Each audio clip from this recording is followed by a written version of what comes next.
ये वीडियो काफ़ी इम्पोर्टेंट है, मैं समय नहीं लगाऊंगा आपका। आतंकवाद के ऊपर आज निबंध कराने वाला हूं। शायद आपका 8 नंबर आज फिक्स हो जाएगा, क्योंकि हर साल ये देखने को मिलता है। अब मैं आपको ऐसे नहीं भुलवाऊंगा कि आएगा ही आएगा। मैं टोटल 5 निबंध कराऊंगा, जिसमें आपका 1 लड़ जाएगा, 2 लड़ जाएगा, मैं इतना गारंटी के साथ कह सकता हूं। तो ध्यान से 2025 ग्रामर वाले लिंक में ये वीडियो चला जाएगा प्लेलिस्ट में, डिस्क्रिप्शन में भी आपको लिंक मिल जाएगा। उसी तरह से आप सब सब्जेक्ट की तैयारी कर सकते हो।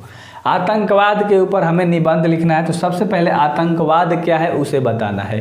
किसी भी टॉपिक के ऊपर अगर निबंध पूछेगा तो हमें सबसे पहले उस टॉपिक के बारे में बताना है। तो आतंकवाद किसी विशेष राजनीतिक उद्देश्य की पूर्ति के लिए हिंसा व्यवस्थित उपयोग कर आबादी में डर का माहौल बनाना होता है। आतंकवाद क्या है? एक संगठन तैयार कर दिया गया और लोगों के बीच में भेज दिया गया, डर पैदा कर दिया गया, इसे आतंकवाद कहते हैं। और इसे चलाते ज़्यादा नेता लोग हैं, लीडर लोग हैं, आपको भी पता है, ठीक है। राजनीतिक और धार्मिक समूहों, क्रांतिकारियों द्वारा, यहाँ तक कि सेना, खुफिया संगठनों, पुलिस जैसे संस्थानों के द्वारा और राजनीतिक संगठनों द्वारा आतंकवाद का अभ्यास किया जाता है। यहाँ तक कि पुलिस भी डर फैलाती है नागरिकों के बीच में, इसलिए लोग पुलिस से भी कहीं ना कहीं डरते हैं, क्योंकि वो लोग भी सुरक्षा प्रदान के साथ साथ थोड़ा मोड़ा अपवाद वाली कामें भी करते हैं। अपवाद समझते हो? मतलब अगर 100 सही करा तो 10 गलती कर ही देना है, उस लेवल को ये लोग है ना करते हैं। तो बेसिकली यह आपका हो गया आतंकवाद। उम्मीद करता हूँ समझ में आ गया होगा। आतंकवाद शब्द का प्रयोग मूल रूप से फ्रांसीसी क्रांति में आतंक के राज्य के दौरान जैकोबियन क्लब के कार्यों का वर्णन करने के लिए ये किया गया था। 2 लाइन मैंने बेहतर तरीके से बताया कि आतंकवाद शब्द का प्रयोग मूल रूप से फ्रांसीसी क्रांतिकारी में आतंक के राज्य के दौरान जैकोबियन क्लब के कार्यों के वर्णन के लिए किया गया था। तो आपने सबसे पहले इंट्रोडक्शन पार्ट लिख दिया, अब इसका बॉडी पार्ट लिखोगे जो मुख्य कारण होता है, मुख्य तथ्य लिखोगे आतंकवाद का, ठीक है। कैसे लिखोगे ध्यान से देखना, जैसे बता रहा हूँ सेम आपको चिपका के आना है, थोड़ा मोड़ा अपने से बना के लिख सकते हो। जब इस तरह से आप लिखोगे तो आपका 1 भी नंबर नहीं कटेगा। इतना अपने जहन में आप अपने बात को रख लीजिएगा और मेरी बात को रख लीजिएगा प्लीज़। डिस्क्रिप्शन में लिंक होगा, व्हाट्सएप ग्रुप का ज्वाइन हो जाइएगा और पूरा सब्जेक्ट बेहतर से तैयारी कीजिएगा। करें कि अब्राहम का सुझाव है कि आतंकवादी संगठन अपनी राजनीतिक प्रभावशीलता के लिए आतंकवाद का चयन नहीं करते हैं। राजनीतिक लाभ या रणनीतिक उद्देश्यों की तुलना में आतंकवादियों को अपने संगठन के अन्य सदस्यों के साथ सामाजिक एकता की इच्छा से अधिक प्रेरित किया जाता है, जो अक्सर संदिग्ध और अपरिभाषित होते हैं।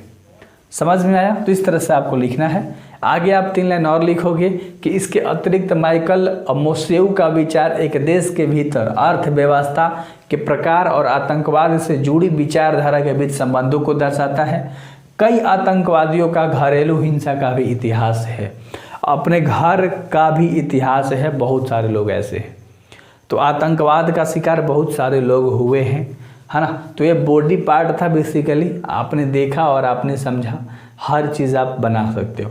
और एक और पार्ट है जिसे आप अगर पार्ट बाई पार्ट करो, कंक्लूजन, इसका साधन क्या है, आतंकवाद का साधन क्या है, ये सबसे इम्पोर्टेंट है। कर आतंकवाद मध्यवर्ती राजनीतिक आज़ादी वाले राष्ट्रों में सबसे आम है और यह पूर्ण लोकतांत्रिक देशों में कम है।